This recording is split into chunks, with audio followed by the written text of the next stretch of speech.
What is going on, you guys? Welcome back to another podcast. Today we got the boy Stephen Billman. How are we doing? Doing all right, doing all right. How about yourself? We're chilling. We're out here in Scottsdale right now. Beautiful Arizona. It's finally starting to cool off.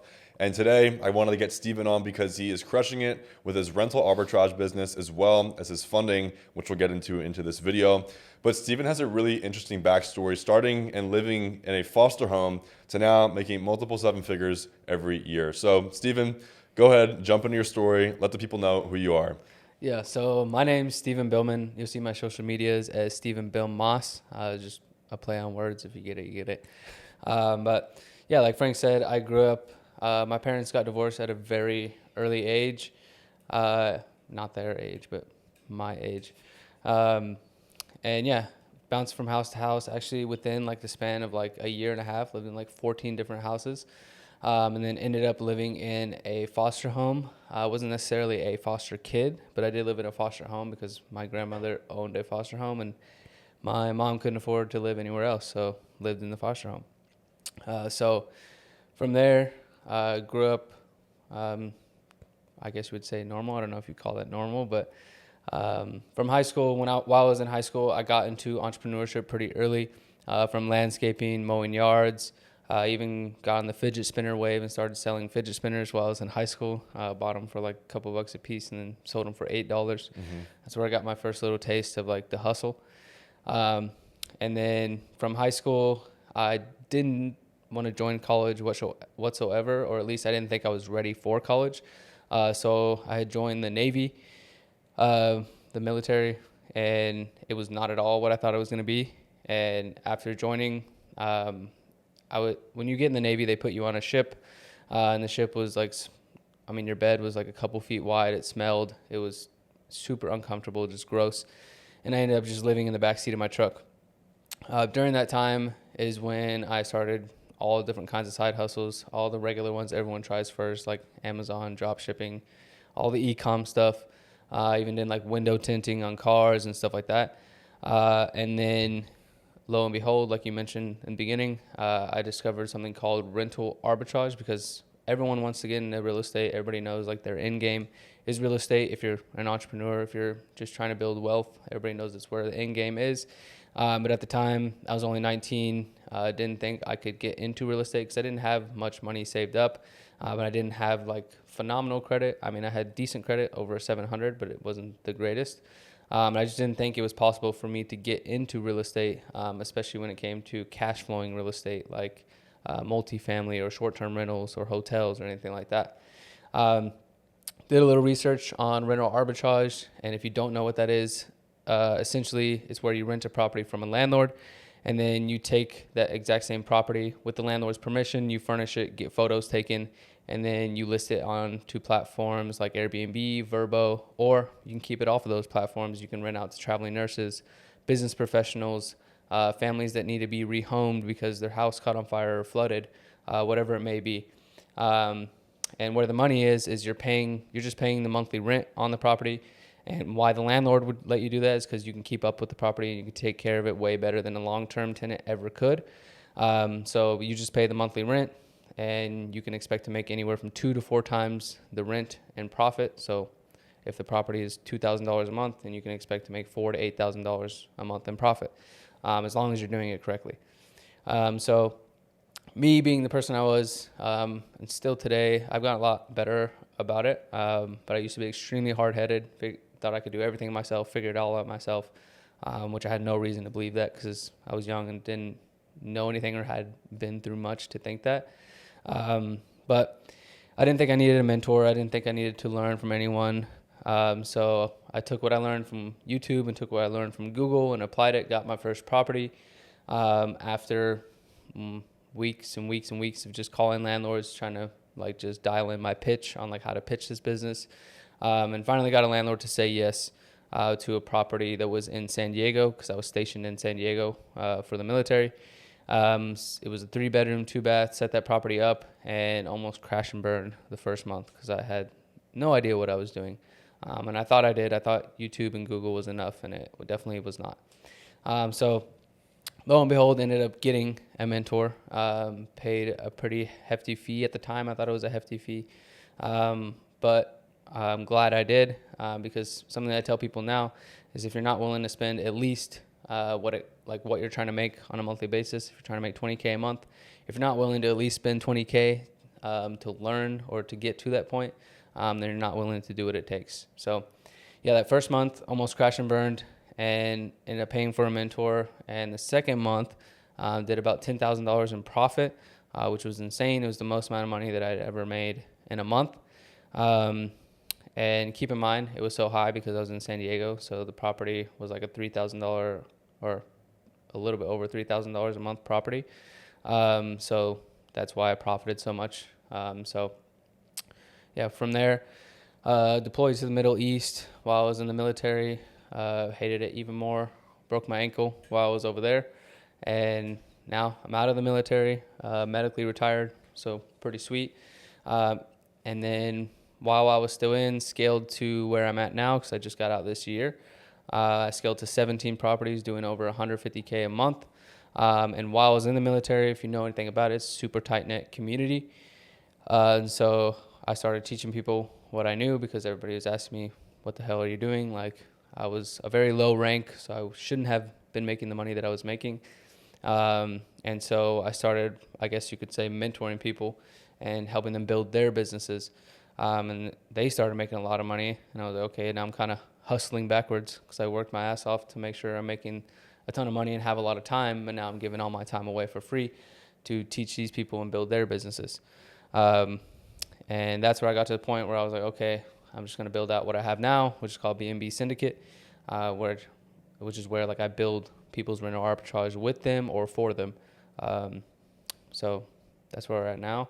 I have a couple hundred students now, and I have students doing anywhere from $20,000 a month, and I have students doing up to $70K a month in their rental arbitrage business. So it's pretty awesome, pretty fun ride. It's been crazy, and I've learned a ton along the way. That's a lot to unpack there. Yeah. You went into like... You said life story. Yeah, so I was you like, went okay, I'm just into gonna run like through it. so much stuff off the bat. I could take this in so many different directions here. So let's go back then.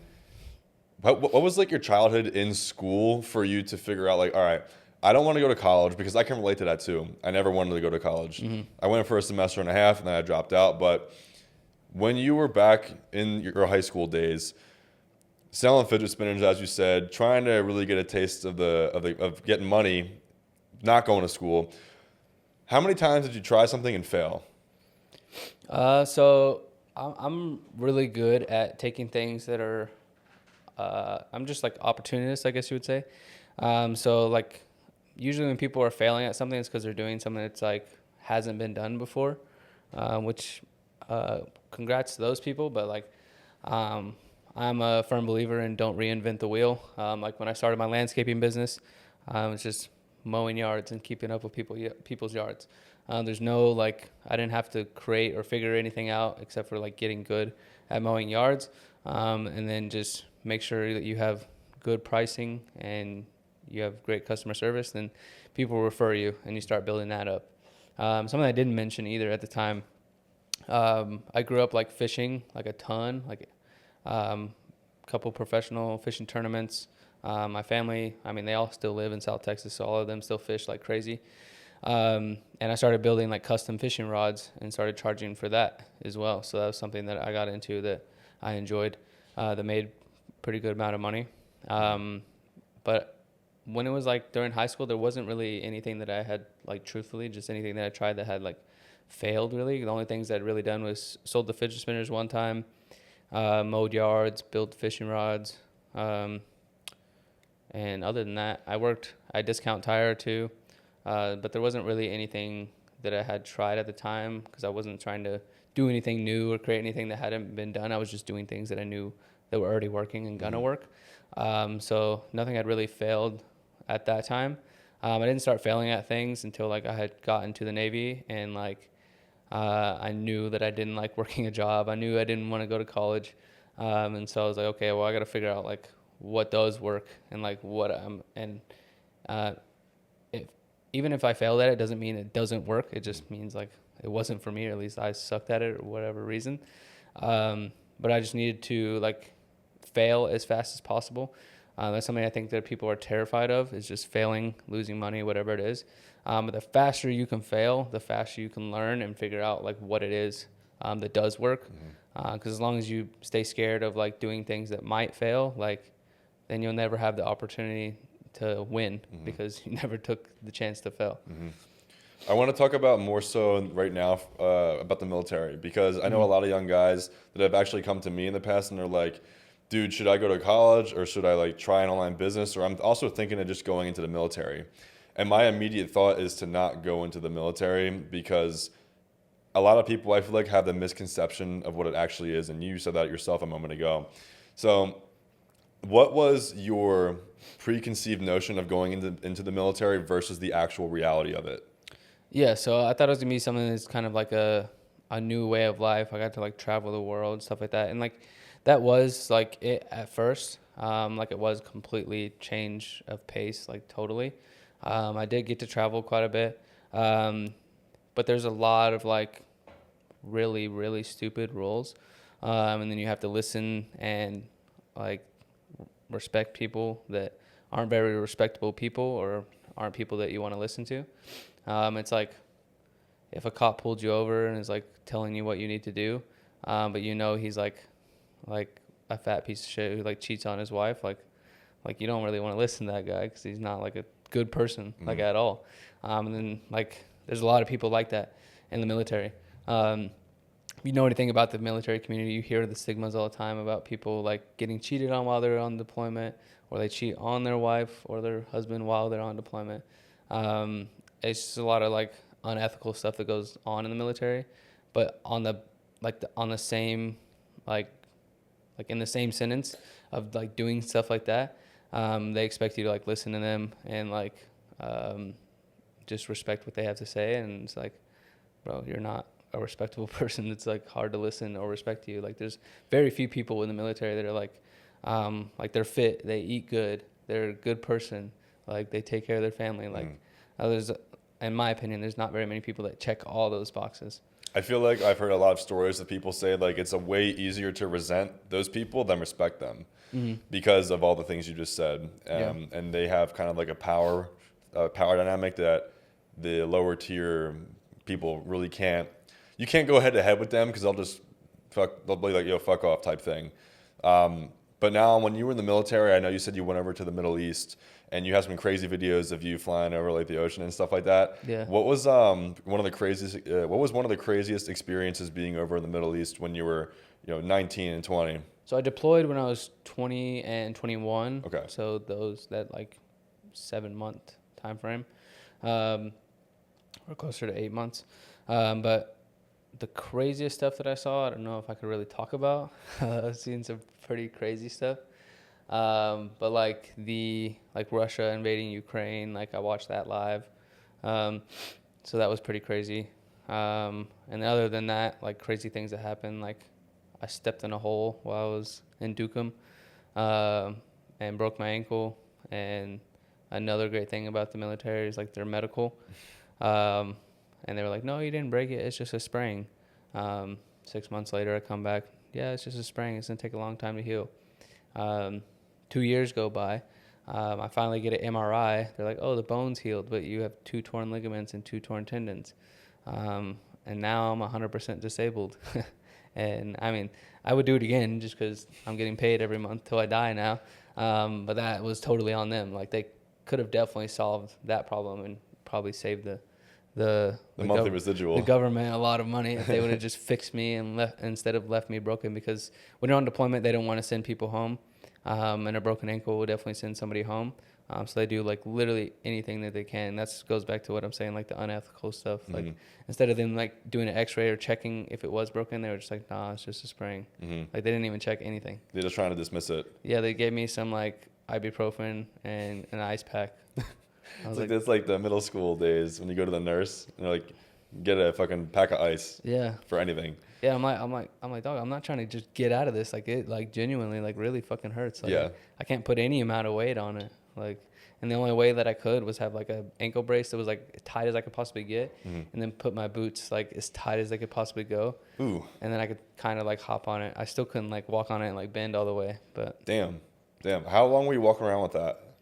It was like 2 years before like anything happened about it, and then I started getting like steroid shots in it, and then they were like, "We're gonna do surgery." And I was like, "Well, what's the recovery time?" They're like 4 months. You won't be able to walk. You won't be able to drive. And if anybody knows me, like I have like terrible ADHD, so sitting still is like horrendous for me. I have to be like pacing or walking around, and driving is another thing. I have a bunch of cars, so I'm definitely not gonna not walk and not drive for 4 months. So I was like, "No, I'm good. I'm not gonna get the surgery.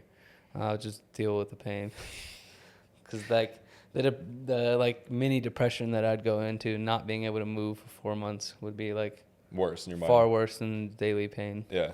Yeah. Okay. Then let's go into more so the business details here because, we're talking about the military now and there's some funny stuff we're going over, but I think a lot of the people watching right now want to learn more about the business model of rental arbitrage and just your overall knowledge when it comes to business. So during the military, you were scaling this up a bit, right? So how are you finding the time to really double down on this? You said helping your people that you knew there get into it because they were like, how are you making this money type thing. You got some early testimonials from these people that were already in the military, right? Yeah. So at what point did you realize, hey, I can actually take this to the next level by helping people outside of the military? I mean, I guess really was the point when I started making a decent amount of money from it. And when I say decent, I'm talking like more than like 50K a month. And I started getting around the like 6-figure a month range. And then started teaching people and was like, okay, well, it's not just me that's good at it. It's not just like luck or happenstance. Like I just gave them the blueprint of what I did, and like they had the same success that I did. Now, do I think they worked as hard as I did? No. So they didn't get to the point that I got as fast as I did. But with the blueprint that I gave them, they pretty much took it and ran with it. So that's when I kind of realized that and at the same time, I knew there was a lot of like these online, like people call them gurus and like mentors and stuff like that online. And I had bought in like a lot of their programs, more so to see what they had because I knew what I was doing already. I didn't really need like their information or go through other people's course because I already knew how this worked. But I kind of wanted to see what they had. And something that I started noticing is that like a lot of it was just a course. And something that I tell people is like, it'd be like paying for college, and they just give you the books. Like there's no professor, like nothing. Like even though I don't like college, It's a good analogy. yeah. So with that being said, like I noticed like a lot of people aren't actually getting mentored. And if they are, it's not very like detailed, or they're not working into people's like specific issues or problems that they're having. It's kind of just, if they're getting mentored, it's like a group mentorship where it just goes over like a broad topic like once a week. With me, I do have like one-on-ones. I do have like group Zoom calls, but mine are like, I have like Q&A Zoom calls and stuff where I'll just dive into someone else's business. But something that I noticed in like mentorships and like every other mentorship, because now I get a ton of students that are from tons of other people's programs because they just weren't what they thought it was going to be, or they weren't fulfilling, is that like they'll have tons and tons of students, and it'll seem like they have tons of results, but it's because they have thousands of students. Now if you're like your results, like you have 100 results but you have like 3,000 students, like that's kind of ridiculous. So I noticed like the result to student ratio was super low in most people's.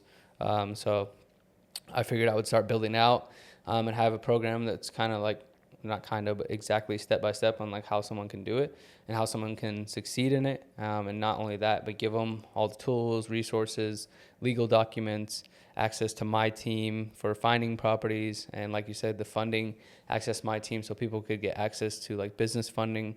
So they don't have to use a bunch of their own cash or credit if they don't want to. And yeah, it's been great. Been scaling it, and making sure people are getting results like crazy. What do you believe is the most important piece to a successful mentorship or coaching program? One thing I would say is going to be pricing, because obviously if you have a mentorship, like you can have the best information in the world. It can be like the best, no matter what it is. Like you can be teaching people how to weave baskets underwater. Like you can be the best mentor at it, whatever it is. And if you're charging like $20, $100, even $1,000, which is relatively low, like people aren't going to take it that seriously, and they're not going to succeed like that well. I mean, it's the reason like why people like Lamborghinis, why people like Ferraris. Like, yeah, they look crazy, but like if a Ferrari or a Lamborghini were like $20,000 cars, like they wouldn't be that cool. And the reason they can ask that price is because they look cool. So now they can ask the highest price, and people have no problem paying it. So basically what I'm getting at is like you work with higher quality people when it comes to pricing. And if you want, I'm not saying like just charge people $1 million to like work with them. But I would definitely say be on the more premium side of things. So you're at least working with people that want to get results. You're working with people that want that premium. It's the same thing when people go to like an expensive restaurant. They want a restaurant that's going to provide like class, obviously high quality food. Other high quality customers too around. Yeah, exactly. So yeah, just appeal to the people that want to succeed. Because if you're charging very low prices, you're going to work with people that don't care too much to succeed. Because if they did, they'd have more money than that to be able to put towards themselves. Yep. But yeah, I would say that's probably the most important thing.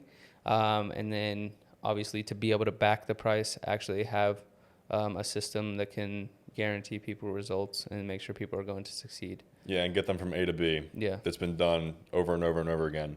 Because when people are buying into a program, they want to be confident they're going to be able to get the same result that whoever else got too. And then when you can have more results of other people, obviously it's going to help you getting more acquisition. Just like referrals, other just client testimonials. Those are the most powerful thing. I think what I've learned in my journey too is the most powerful form of marketing is other people's success. Because it's one thing for you to get on camera and be like, you know, I have 17 properties myself. Here's how you can do it too, type like, thing. Cool, but can you teach 100 other people to Correct. do it? Correct. It's different when you have something where you're sitting down with somebody talking to them and you're like, so how many properties are you managing? 4 or 5. What are you cash flowing right now? Like 20K a month right now. And how'd you learn all this? Well, I hired you to be my mentor type thing. Yeah. That is so much more powerful. So if anyone's watching this and they're thinking about starting a coaching program, that's something that I've learned and something Steven's learned too. And I think, I don't even want to go into this in too detail, but one thing you want to start in the near future is helping build offers out for people, right? Yeah. So that's a whole different conversation that maybe we'll go into later on. But where do you think the best properties are for rental arbitrage? Because so many people jump into the real estate game and it's kind of overwhelming, at least in my mind, because probably I'm outside of it. So for somebody right now that wants to get started in rental arbitrage, where do you believe the best towns, cities, and locations are in the United States to start? 9 times out of 10, it's going to be in your city or like around you, within a couple of hours of you. Why is that? Well, I usually say it's the best option for you because it allows you to be hands-on with things and understand how things work. Because at the end of the day, no matter how good your mentor is, no matter how much, like if you're working with me, no matter how many tools, resources, everything I give you, like not everything's going to completely connect or like make sense in your head until you actually do it. And like, I'm sure everyone understands it. Like you have to do something and have experience on it.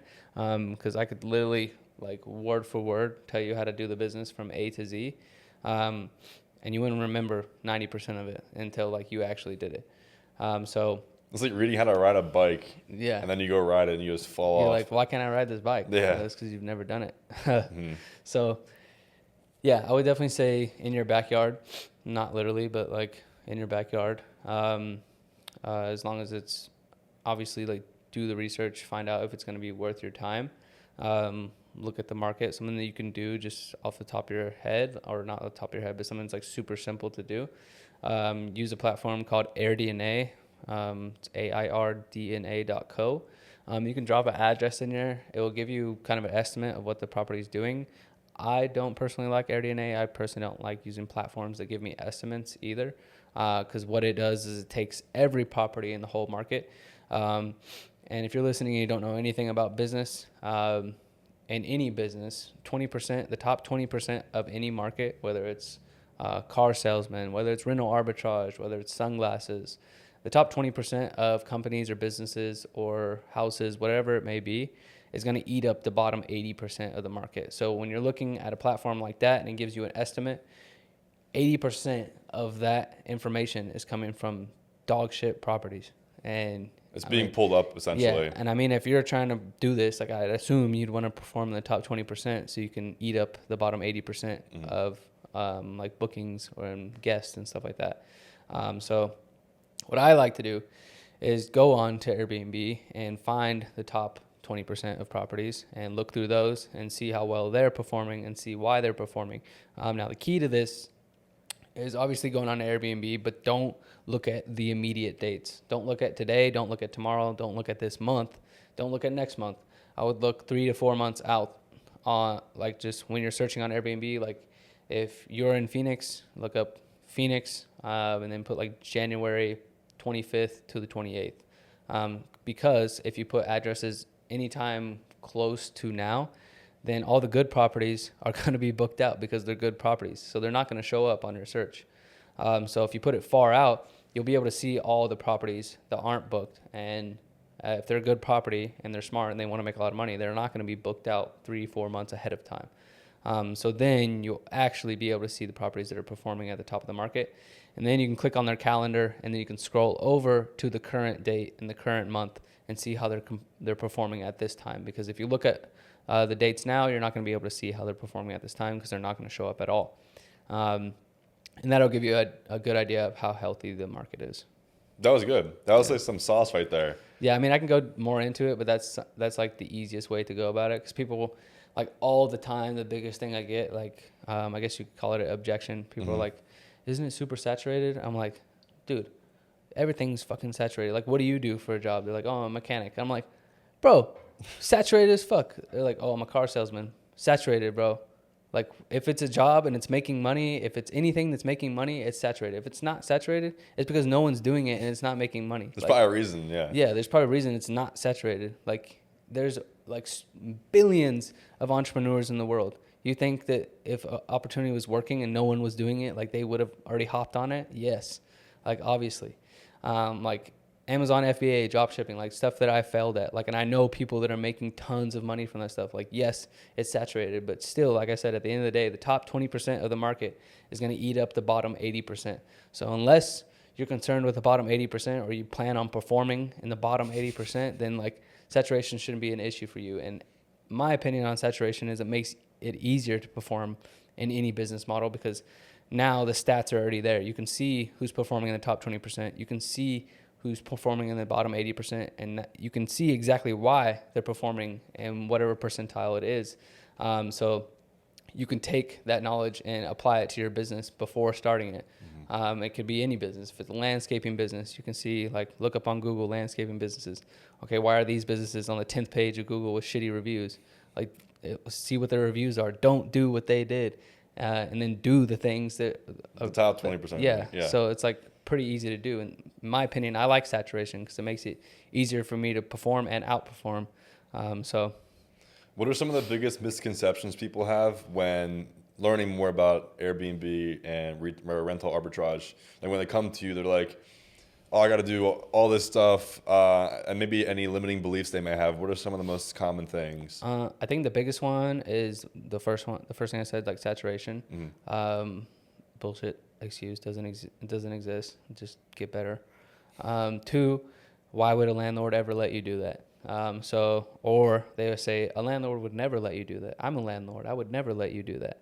And I'm like, okay, well, you're sitting here in my comments, so you're not a very successful landlord because you got hella time to sit in my comments. But with that, why would a landlord let you do that? It's because you're a short-term rental business. So people are going to be coming into this property every day, every other day, every 3 days, however it is. The intervals are completely interchanging constantly. So the property is going to be getting cleaned anywhere from 2, 4, even sometimes 5 times a week, just constantly. And I don't know about you, but my house does not get deep cleaned by a 4-person crew four times a week. I wish. Yeah, me too. I mean, I have a stay-at-home wife. Like, she clean, like that's what she does for a living. She cooks and cleans, and she don't deep clean 4 times a week. I'll tell you that. She cleans, but not deep clean. And on top of that, like on top of the property getting cleaned more than it will a long-term tenant literally could physically ever clean.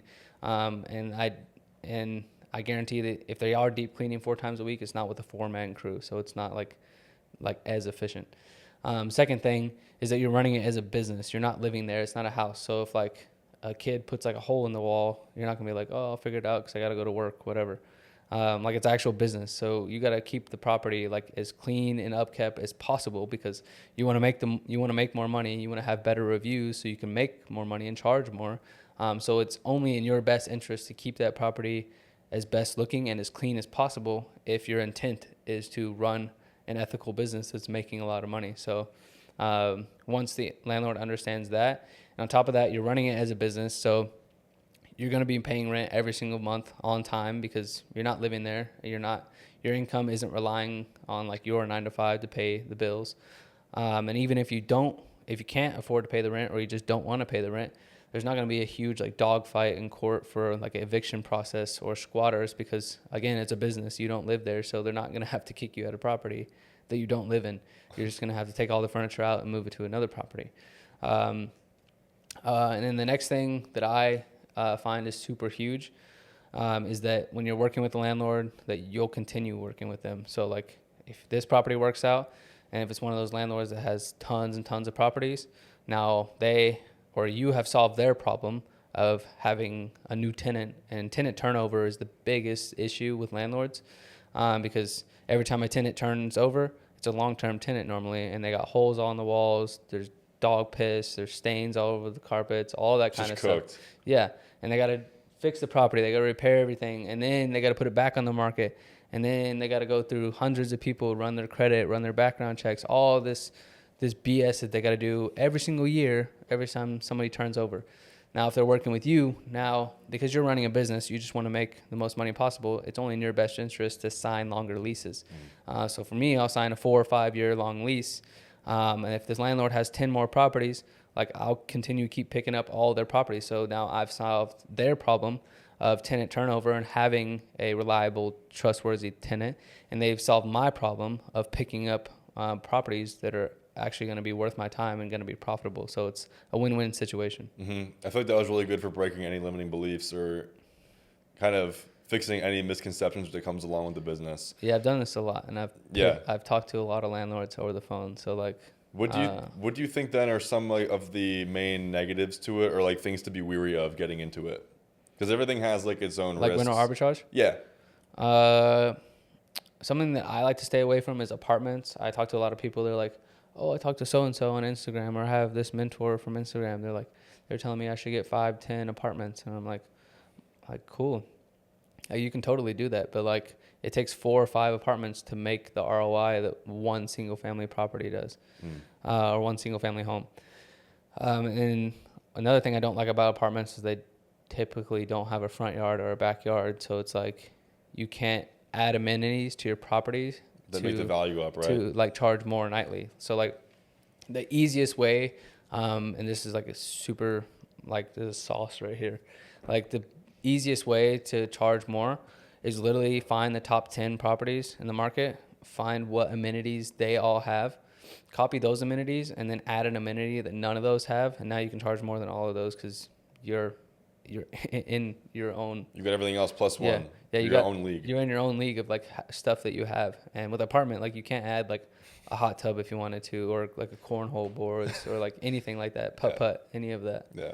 So okay, then basically just being smart with where you're putting your money and basically just positioning yourself to be the best option, essentially. Mm-hmm. And that's also one thing too when you're elaborating that. It's like 4 to 5 apartments to basically equal out for like one place, one house. Also, you're dealing with 4 to 5 other individual like landlords or like Airbnb hosts type things, opposed to just one. And that's just more people to juggle for the same dollar amount as opposed to one. Yeah, it's a lot more, in my opinion, a lot more work, a lot more effort, a lot more of a headache, a lot more moving parts. Mm-hmm. Like you have one property, it has that set of furniture, one cleaning team, like all the automations just for that property. And now you got to do the same thing times 4 or 5. Mm-hmm. So like, just way more work for the same dollar amount. Yeah. Now, like, apartments are cheaper to furnish, but at the same time, like, you're appealing to a whole different customer. And like I said in the beginning, like, I like to appeal to like the more like premium customer, because then you work with better people, you can charge higher. With those apartments, you're competing with hotels, and it's really just a race to the bottom, because hotels just charge the cheapest price to get fully booked out, and now you're competing with those because if someone's looking at your Airbnb for the price, like it's $80 a night, and the hotel next door is $75 a night, like your apartment's probably not going to offer much more than a hotel can. The hotel probably offers more. And if that's what they're looking for, then they're probably going to pick the hotel. And if they don't pick the hotel and they pick your Airbnb, it's probably because it's cheaper. So yeah, that's just something that I like to stay away from. For sure.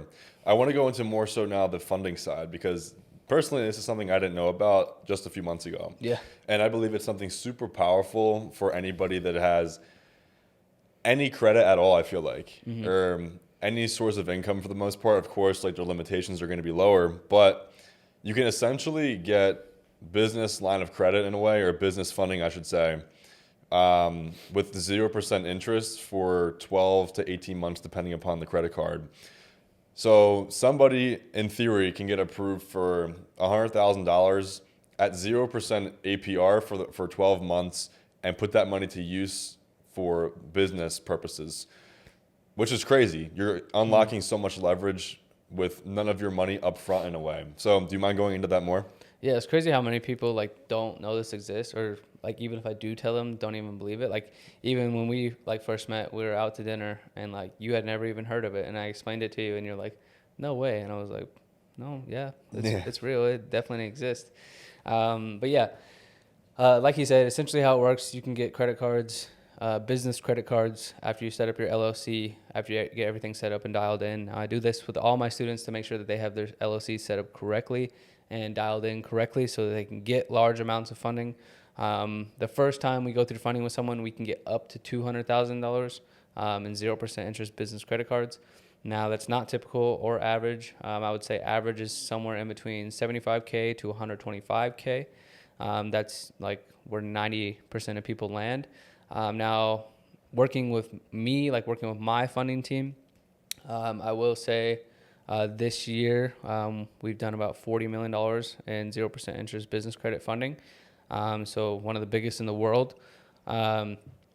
And the cool part about it is working with us, I can't speak for like everyone's requirements. We have some of the lowest requirements too. So we prefer someone has at least a 700 credit score. We can work with it if it's like slightly lower than that, and I mean slightly, like 5-10 points at most. But preferably over a 700 credit score, and have 2 primary credit cards. And when I say primary credit cards, I don't mean Amex, because that's not a credit card, that's a charge card. A credit card would be like Chase, Wells Fargo. Go into what a charge card is. What is that? Yeah, so a charge card is like an Amex, any Amex.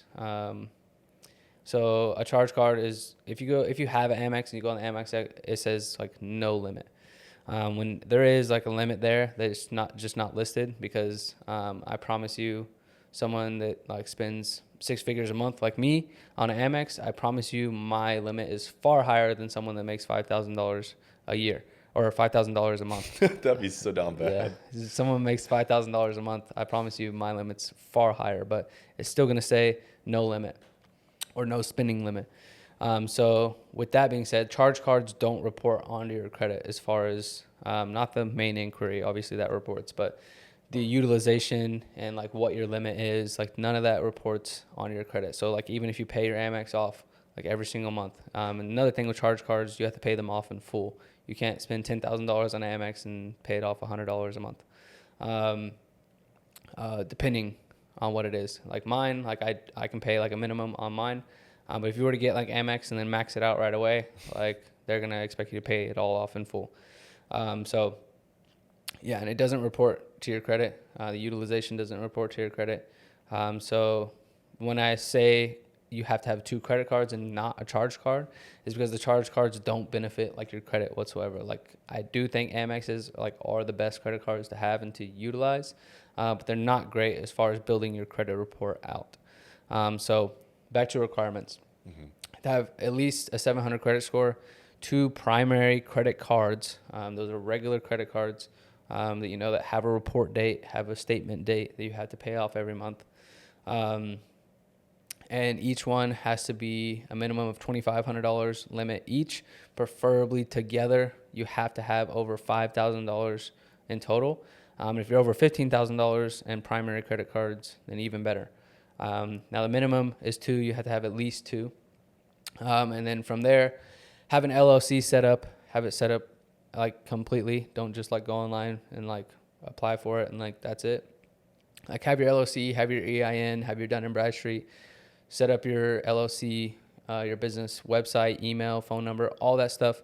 And then I would definitely recommend setting up a couple business checking accounts. Don't get any credit cards. If you're working with a funding team, don't get any prior to. It will screw you over. But I would definitely set up a Wells Fargo and a Chase business checking account first. And then for anyone wondering how a funding team works and like how they get paid, how they make money. So when it comes to a 0% interest business credit like funding team, how they work. So instead of, if you were to create an LLC today and you walked into Chase and you told them I want a Chase Inc. Unlimited, like the business credit card, they would say sure. And they'd probably only give you like $10,000, $15,000 on it, no matter how good your credit is. Even if you have like an 850, just phenomenal credit. If your LLC isn't doing like making tons of money every month and it's not a couple years old, it doesn't really matter until that point. So when you're working with a funding team like mine, you're not working with a business relationships manager. You're not talking to a bank teller, any of that. We're directly connected to the underwriters at the bank. Now, if someone doesn't know who the underwriters are people that decide if you get approved for that auto loan, if you get approved for that home loan, when you apply for that credit card, how high of limits you get on it. So we primarily focus on 0% interest business credit cards because that's the best way to leverage OPM, other people's money, because 0% interest. So by the time you've invested in something, hopefully you're investing in the right thing, like rental arbitrage, and it's paying those cards off while paying you. So you're profiting without having to spend a ton of your own cash. You're working with the underwriters. So the underwriters, not only do they know me, know my program, they know how successful the program is. They know how much money my students have made because all of my students have gone through them for business funding.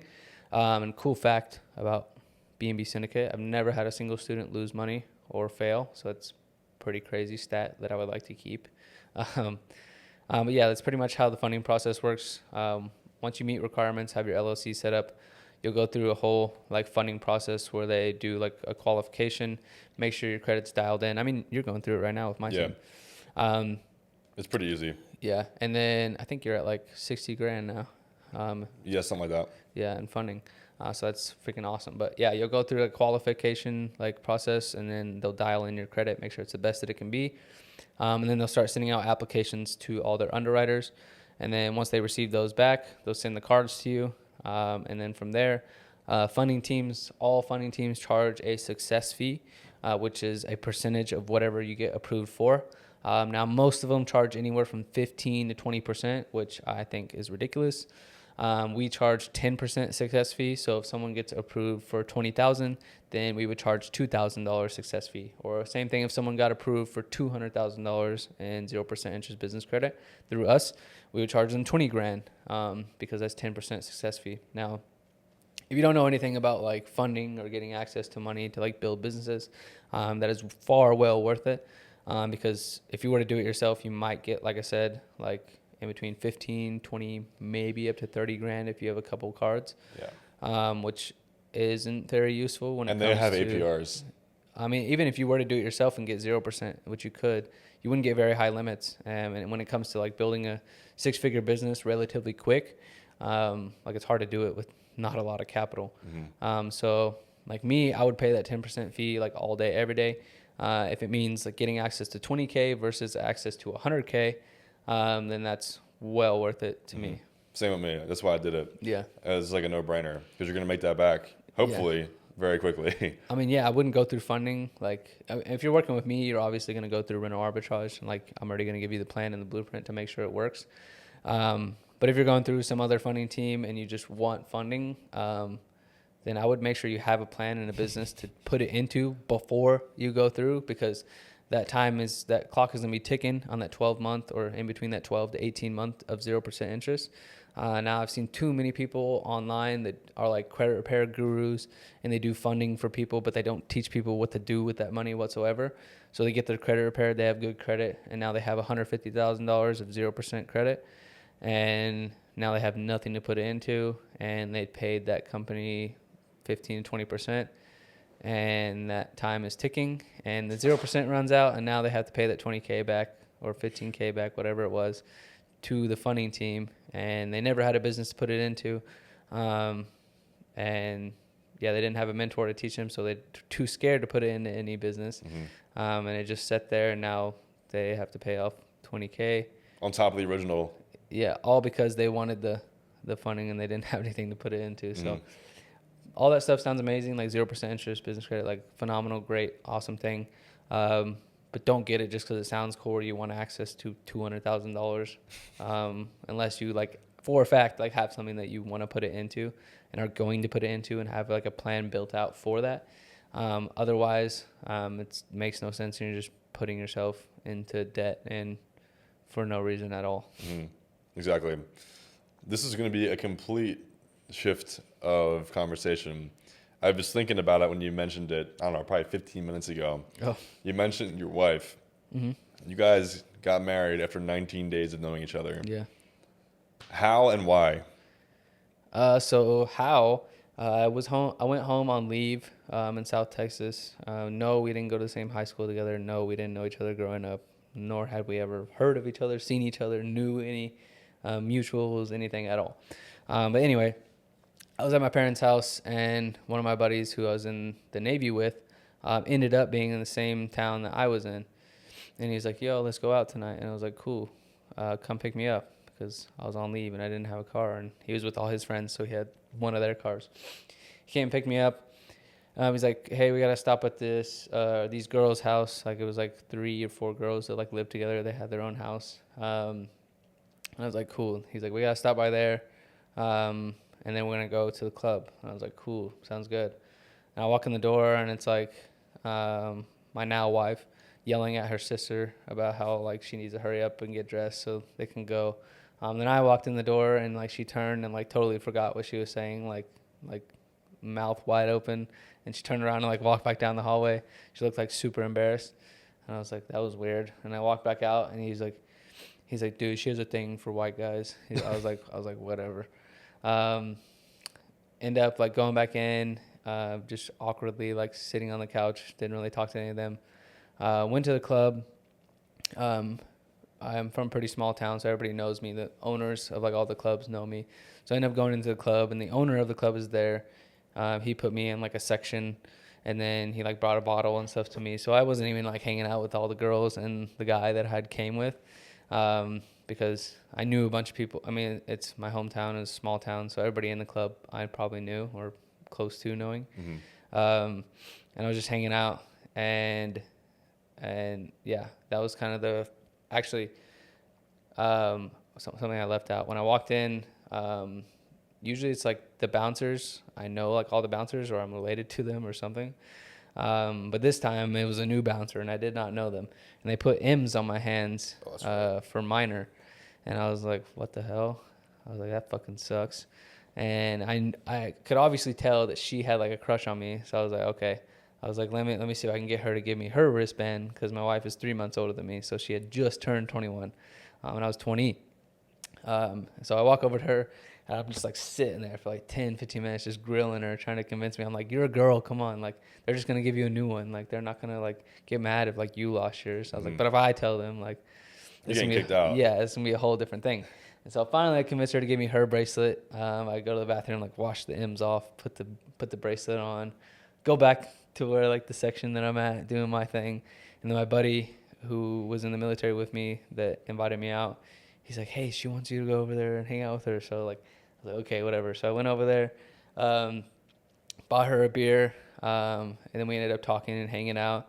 And then we ended up going home together after that. So, and then because I was in the military, like you said, I only knew her for, it was actually only a couple days. I asked her to be my girlfriend.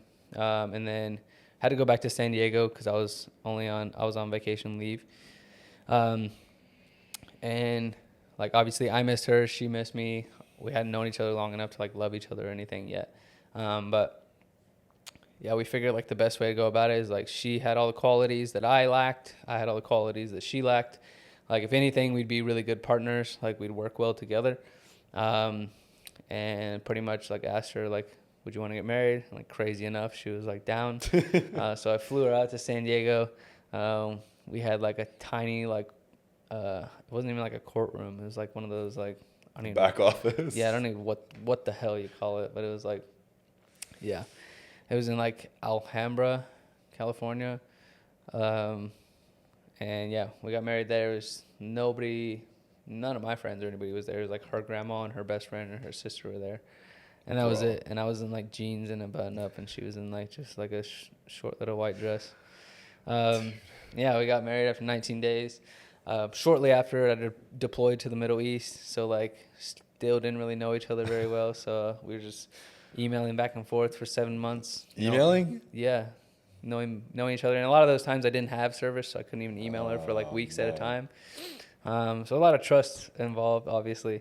And then during that time, she would hang out like with my family and everything. So like I could still like keep tabs on her because she was like hanging out and staying with my family and stuff like that back in Texas. And when I got back from deployment, she came back. We stayed with a couple friends because we were both broke as shit. And then, yeah, we got married. So because the military pays for housing if you're married. So we got married so that we could afford to be together. Mm-hmm. So we lived in San Diego for a few years while I was building my business and while in the military too. And she was a nurse. And then, yeah, just got out this last May. Retired her a few years ago. She hasn't worked in almost 3 years now. We've been married almost 4 years. So, yeah. Nice. Pretty crazy. That I will have to bring that up because like ain't nobody out here getting married after knowing somebody for 19 days, right? Yeah. So out of all the past 4 years, give or take, what do you think is something very important to having a successful marriage, especially when we're young? I know everyone says this shit, but communication. And when I say that, I mean like girls, if something's bothering you, like every fucking girl does this, and like my wife still does this occasionally, and it drives me nuts. Because at the end of the day, you're lying. If they're like, oh, "Hey, what's wrong?" and you're like, "Nothing's wrong," and you're like, "I'm not asking you what's wrong, so I can find out like, because I'm guessing." Like I'm looking at your face and I'm looking at your demeanor and how you're talking and like your attitude. Like I know something's wrong. I'm not asking you if there's something wrong. I'm asking you what is wrong. Tell me, like, motherfucker. They're like nothing, and I'm like, duh, I know something's wrong. And then it starts like a whole argument, and then they finally tell you what's wrong, and then another argument about like what was actually wrong when they could have just solved the problem just telling you what's wrong in the first place. Yeah. And then somehow it's your fault. Yeah, and I'm like, well, I'm pissed now because like yeah, you were mad at me because I did something that bothered you, but now I'm mad because we just wasted a whole freaking 30 minutes, hour, like arguing about like whether or not you were gonna tell me what's bothering you. So now we're both mad. So I would definitely say the key is just like when your man asks you what's wrong, like tell him what's wrong. Same thing. If your girl asks you what's wrong, like tell him what's wrong. Like just explain to them. Even if you don't want to talk about it, I don't care how bad you don't want to talk about it. That if you really don't want to talk about it, then don't be mad about it. Because if you're mad about it, it's because you're trying to provoke something out of them. So yeah, she used to like, I don't want to talk about it, and I'm like, well, if you didn't want to talk about it, then you wouldn't have that like angry ass face on. Yeah. Like obviously you want to talk about it. You want me to see the face and it piss me off. So that's a lie. Yeah. But, so when you say like nothing, like at the end of the day, that's lying. I feel like too, if you don't communicate with, your partner in this case, it's going to build up resentment because you're like, I wish this person, or you're going to get frustrated and annoyed at them because we talked about this before actually. And if you're communicating something or telling somebody like, yo, stop, I don't like when you do this type thing, but then they keep doing it, that will build the resentment. But if you're just like keeping and bottling in certain emotions or certain thoughts without explaining them, I think that the vibe's going to be completely off with the other person. They're going to know something's up. And that's just like never, ever going to end well. So even me now, I mean, shit, dude, in a relationship now for almost 6 months.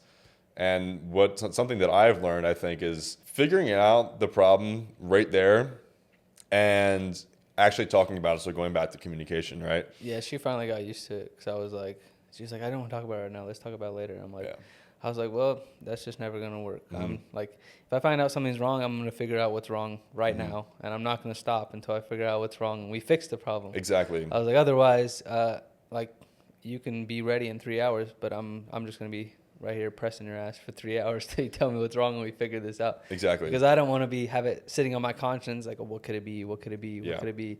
Like, I just want to figure out what it is, take it care of, and move on. Like, Yeah. just keep going. Like, it doesn't benefit either of us to hang on to it and wait. I want to ask you kind of like some rapid fire questions specifically about being an entrepreneur as well as just rental arbitrage stuff. So number one then is, what is the number one, or I should say, what is the most important lessons you've learned over the last few years being an entrepreneur and working for yourself? Probably just being able to double down on things.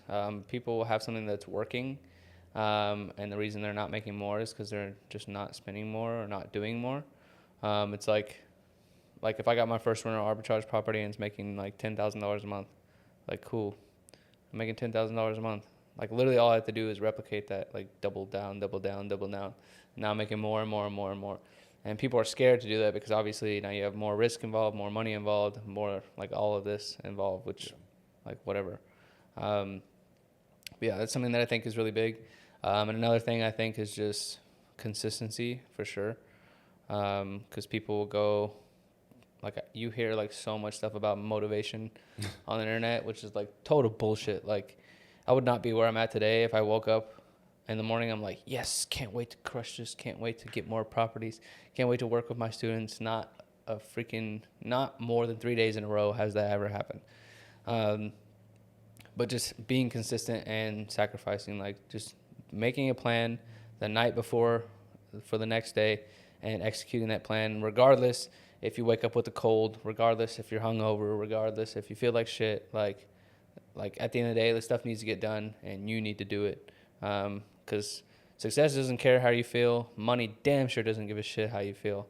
So stop using feelings to gauge on like what you should get done or what needs to get done. Just base it off logistics. If this needs to get done, how much time is it going to take me? Do it. Like, okay.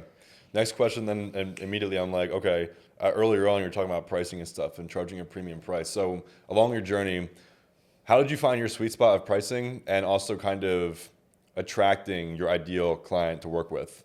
Like what made you comfortable enough, and how did you allow yourself to charge a higher premium? And as well too, tell the people like 3 of your main packages, the ticket size, just so they know. Yeah, so from the top down, I mean, my highest one is $25K, mid tier is $15K, and then lowest is $7,500. Like I said, I started in the beginning like doing it for free, and then I went up from there doing for like $2,500, $3,000, $5,000, $6,000. And then naturally you'll find like in the market, like where the caps of things are. Like if you're charging $5,000 for something and every person you talk to and you tell them 5,000, they're like, yeah, cool. Yeah, cool. Yeah, cool. Like it shouldn't be that easy. That's when you increase. That's when you increase to the point to where it's like not so easy. And that's where you need like sales skills or like a salesperson to step in that can convince somebody to pay a little bit more for whatever it is. Because if they're paying too easy for it, then it doesn't hurt them enough to be able to like make the thing work. Yeah, they have to be like emotionally involved. Yeah, because if $5,000 was really easy for them to pay for, then like they don't care that much if like it doesn't work or not. Because like at the end of the day, like I said, I'm going to give somebody all the tools, resources, everything that they could possibly need, one-on-one mentorship, everything they could possibly need. But if they don't take action or like they don't put themselves in the place to make things happen, like no matter what you give someone, you can bring a horse to water, you can't make them drink. How have you positioned yourself to get in the right room with the right people without being a massive social media person? Because most of your traffic and sales is from ads, right? More recently, yeah. Okay. But a lot of my stuff is organic. Okay. Well, organic, and then also like retargeting ads, like that kind of stuff, and talking to people that already know you. Then how did you basically, with like going back to my first question there, then without kind of having a shit ton of social proof from other maybe big clients or something, How did you establish yourself an authority figure to be the person that guys look up to, as well as being the person that gets in the room with the right people, other influencers, other big entrepreneurs? How did that kind of come about? I think all of that comes with confidence. It's something that I've always been good at as far as social media, like having results and testimonials. Like if you look at my Instagram, I have like a shit ton of like results on my highlights from my students and my results. But as far as like getting in the right rooms and like talking to people, that just comes down to confidence. And at the end of the day, like you can talk to someone. Like I talk to you about it all the time. Anytime we talk to someone or meet someone new, like I can tell you like right off the bat if they're just like full of shit or not. Because like you're laughing because you know exactly what I'm talking about. But when you're talking to someone like, or if someone's talking to you that's made a lot of money, they've been very successful, they can tell like if you know, like if you're confident in yourself, if you're confident like what's coming out of your mouth. So that's just something that I've been really good at. I'm always been like very sure of myself. And a lot of people see it like come off as like cockiness, but it's just certainty. Because if I'm saying something or if I'm giving advice on something, it's not just like talking out my ass. Mm-hmm. It's like from experience, like genuinely knowing what the right and wrong thing to do, and the best way to go about it. So I would say that just the thing that gets me in the right rooms is just talking to people, and having that level of confidence, because especially when it comes to like rental arbitrage and knowing what I do, because I know what I do works, and I know teaching people how to do it works. Like I'm no doubt in my mind 100% sure about it, and not just like me saying I'm 100% sure about it, but like anyone who's ever talked to me about it, like hears me like have a conversation with me, like I guarantee you they're for certain that they think that I know what I'm talking about. So this will be a fun one. How many cars do you have? 4. What are they? So I have a Brabus G-Wagon. I have a 1 full carbon wide body Zaco Huracan. And then I have my wife's like Porsche Macan Turbo S. And then I just sold my 718 Porsche, and then I have like an old beater like Nissan car. What's your favorite to drive? It depends what for. It's got to be the Huracan right now. Yeah, probably the Huracan right now, just because it's new. I don't know. It's a pain in the ass to drive sometimes because I gotta like can't like scrape on shit. Yeah. One of I guess my last questions then is going into 2025. You know, obviously we have an election happening very soon. I feel like that's going to make a lot of changes. 2024. Yeah, for real. I feel like that's going to make a lot of changes. Either way, going into real estate over the next year to 4 years, depending on how the election goes and stuff like this. Do you agree with that or no? I think if Trump gets elected, there's not going to be very huge changes aside from like reduction in like prices and like percentages. And then I think he said within his first year or 6 months, something like that, he plans on dropping like energy costs 50%. So obviously that would affect real estate a ton, especially when it comes to real estate owners, because energy costs would go way down. If Kamala gets elected, I don't want to know. Like, I'll be living in a different country because, like, shit's going to be nuts. Yeah. Like, trying to tax entrepreneurs out the ass. It's already, like, extremely hard for the average person to afford a home. When Trump was president, the average person only had to make around $75K a year to be able to afford a home, and now it's almost double that. So yeah, I can't imagine if she had full reign, not just vice president reign. Mm-hmm. So yeah, I don't understand like how anyone could even side with her at all, because they've seen this is like one of the most rare.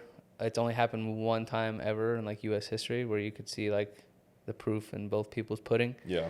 See how Trump performed. You can see how she performed. Yes, I get it. She was vice president. Like, she wasn't the president, but she also had other roles before she was vice president. So you could base that off of how well she performs. And that her own Democratic Party didn't even vote for her to be vice president. Mm-hmm. So I'll leave you all with that. I guess, like, right? You can see how she's performed. You can chalk up everything that she's done, like all her accomplishments, if there is one. And then you can chalk up all Trump's accomplishments. Aside from highest employment rate, no wars, not only in the U.S., but nowhere in the world. I think that in of itself is enough to elect him. I don't care how much you hate him as a person. I'm not electing a priest. I'm not electing my dad. Like, I really could care less about his personality or what you think of him as a person. Everybody had more money in their pockets, and there was no war. Like, that in of itself should just give you enough reason. I think it's wild too that the Joe Rogan Trump podcast that came out 2 or 3 days ago, it's fully shadow banned on YouTube. If you search up his name, like Joe Rogan podcast, that video's shadow banned. It won't show up. And then it has like 38 million views within 2.5, 3 days. Kamala was on Call Her Daddy over 2 weeks ago, and that video only has 800K views. So it was a drastic change and drastic gap between who people are tuning in for. I mean, it just makes sense. Like, I think the world is, or the U.S. is finally like waking up, because she did all those like town halls, and like almost every single question that she got was either she would answer it with the same fucking way she answered it at the previous town hall, or it was, I got to do research on this. Like, you're about to be president. You don't know like what the hell they're asking you. You don't know what like to the answer to that. Like, do research on it. Like, you're a potential like. You got to go have a conversation with Putin at some point. Yeah, like what? You're gonna tell him like, I need to go do more research on that. Don't press that button. Don't invade or launch bombs at us. I need to go do some like, shut the hell up. Like, what? What? Like, people expect, like, I don't care how, like I said, like anyone, like, if you've seen any videos, like why they vote for Kamala, like, oh, I think she's a cool, legitimate person. Like I don't give a shit of who they are as a person or what they act like, or what the personality is, how they talk. Like, what have they done actionably, and how good are they at making other people do things? How good of a leader are they? Yeah. Yeah. But we'll keep it as that, just so we don't get, I don't know, cooked at some, I don't know. We'll leave it at that either way. But is there anything else left you want to go over specifically, or no? No, I think it was pretty good detail. Yeah. Okay. Then, Steven, I appreciate you coming on, bro. Yeah. Guys, I know we've been filming here for a little bit over an hour now. Of course, check out Steven's links in the description. Of course, I had the pop tag in the beginning of this video here. But without further ado, don't be motivated, stay disciplined, and I'll see you guys in the next video.